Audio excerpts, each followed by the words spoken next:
Hello everybody, this is Chris, otherwise known as the Big Blue Baller, back with another NBA 2K21 video.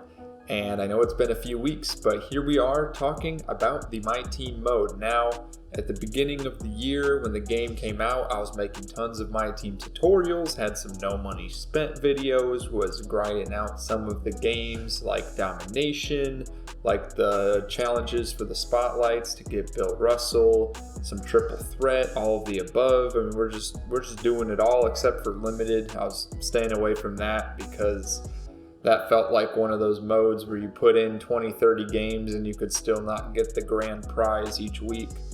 But yeah, why have I not been playing MyTeam recently, and why I am not going to be playing the MyTeam mode for the rest of this year? That is what this video is about.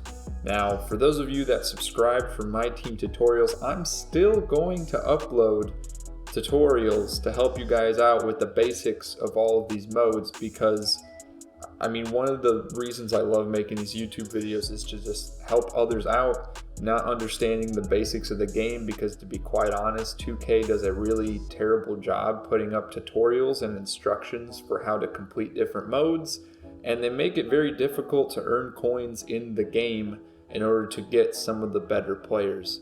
So I'm going to help you as much as I can with my experiences and with my knowledge of the game to give you some basic tutorials to at least get you started and give you a little bit of a jump start to get to that MT making. But getting into the reason why I haven't even touched this game in like 3 or 4 weeks now.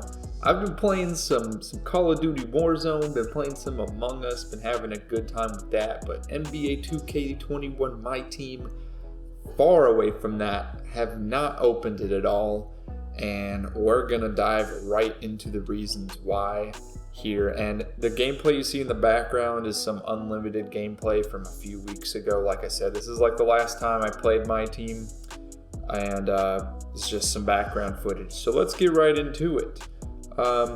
First things first, as it's been said throughout the years, NBA 2K MyTeam's mode is pay to win, and now I know in the past I feel like that's a very ignorant statement, because you can still get the best players just by playing the mode, and even this year, if you really put in the time, you can get some really good players.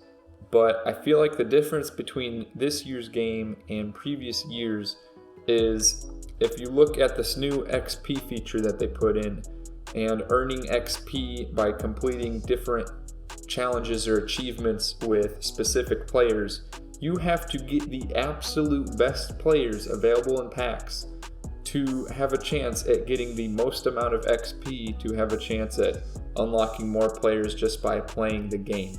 So they say that, you know, in the MyTeam blog, and before the game came out a few months ago, they were saying how this XP system was going to favor the no money spent players and the players just looking to play the game and that enjoy just playing the game. But here's the problem with that.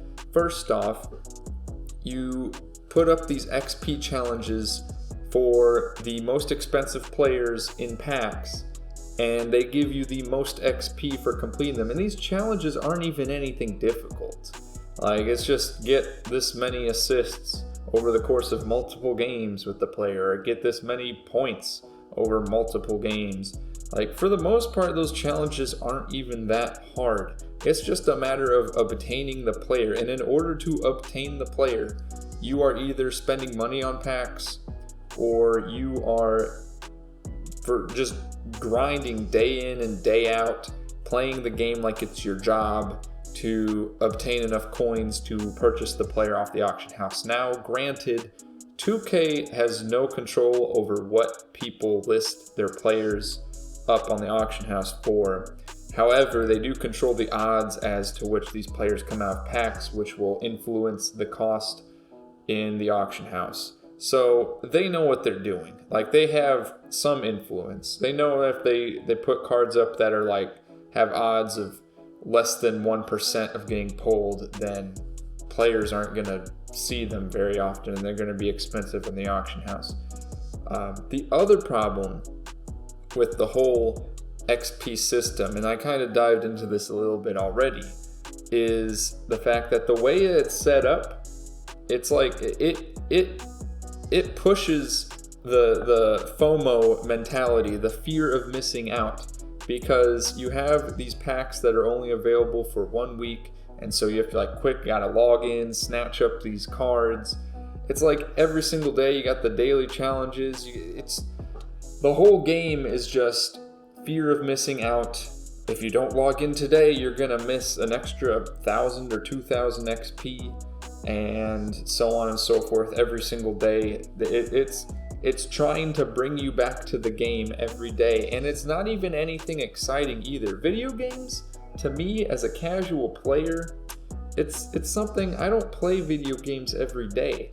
I just want to get on whenever I feel like and not have to worry about missing out on having the opportunity to level up my team or level up, if it was my career. What if, for example, what if you took my career, and what if you could only upgrade your shooting abilities in the first 2 weeks of the game's release?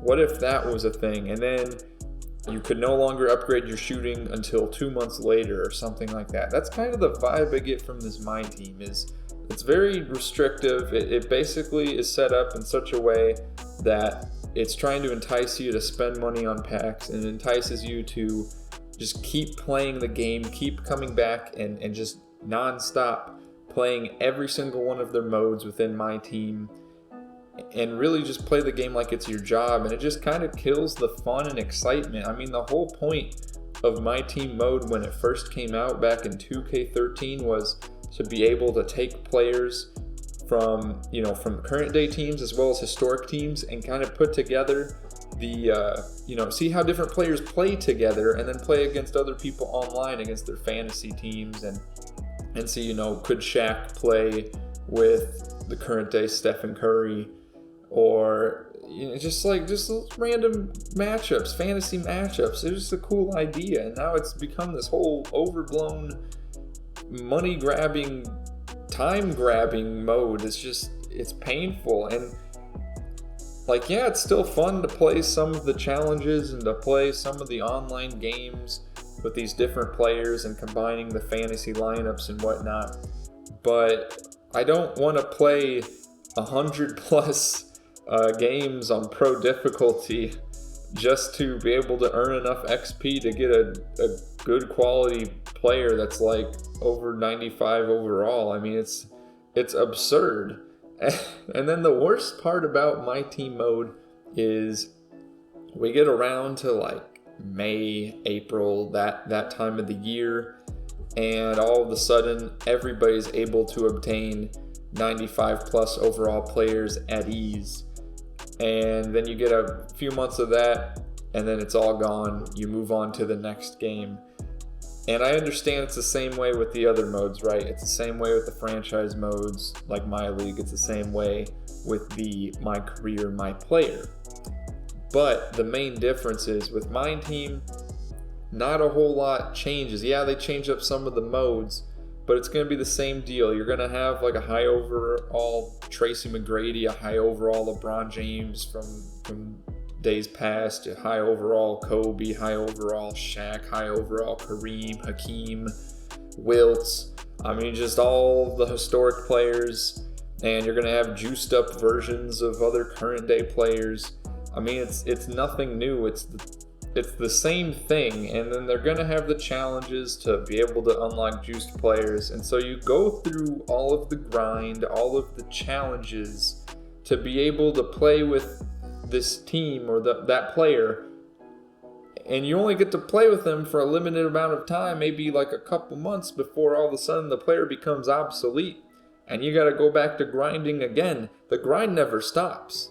I mean, that's just how the mode is built. It's built to keep sucking you back in and bringing you back in so you won't stop playing it. And it's mindless. Domination's not fun. It is boring. I don't want to play domination every single year. And now this year they've talked about, besides the current domination, the all-time domination, historic domination, now they're going to add another set of domination series to play later in the year. I don't want to play that. That's boring. It's hours and hours of my life gone. I mean, what's the fun in that? I don't know. I'm just speaking for myself. If you're somebody that likes playing domination, that's fine. I mean, go for it. If you love playing against the CPU on the lower difficulty multiple times and you get the satisfaction of getting the good players, then more power to you. I think it's just after having played this mode for the past 6 years, it gets very repetitive, and now that they've started adding more gimmicks in order to get people to spend money and to keep coming back to the mode, and it used to not be such a time-sucking mode. Like back in 2K14, 15, 16, I mean, like, yeah, you'd log on pretty often to try to unlock a new player that came out in packs or something, but I mean, you're not being forced to get on the game every single day to get this XP to get a good player. Like, in order to get a 96 overall player back in the day, you just had to be on a few days of the month even. Like, now you gotta get on every single day to have a chance. I mean, it's horrible. And 2K is not my job, and it's not most people's jobs. So you give a lot of people this unrealistic hope that they're actually going to get something. And I don't know. I think I've ranted a pretty long time about this now. Yeah, videos hit about 12 minutes at this point. I don't know, man. But anyways, let me know what you all think in the comments down below. I think I'm going to upload some more gameplay videos once the next gen version of 2K comes out, since I already pre-ordered the Mamba Forever edition and I am in the process of getting a PS5. I will be playing the next gen version of 2K, and from what I've seen so far, it's looking like a graphical upgrade. Not so much as it was from the PS3 to the PS4, but still looking like an upgrade nonetheless. We'll see how the gameplay feels. I'm more looking forward to seeing what we're going to get in terms of the new My Career mode, and I want to do a playthrough of that. We're going to be a little bit more laid back on this channel moving forward. I'm going to even upload some other video game videos as well, do some more classic old school commentaries, because that's what I want to do. And then we'll also have, there's going to be tutorials for the next gen 2K, because I want to help all of you out as much as I can for those of you that are confused on anything at all. So yeah, that's all I got for today, guys. Hope you all enjoyed. Let me know what your thoughts are on the MyTeam mode down below. I'm sure some people are going to think it comes across as negative. I'm just trying to be realistic. And as a legacy 2K player, I've owned 2K since 2K11. I know it's not as long as some people, but just as I've seen the MyTeam mode grow from 2K13 to now, it's just a lot of negatives, more negatives than positives in my opinion. But yeah, let me know what you guys think. I'm curious to see. And with that being said, to all my big blue ballers out there, let's get that bread, and I'll catch you all in the next one.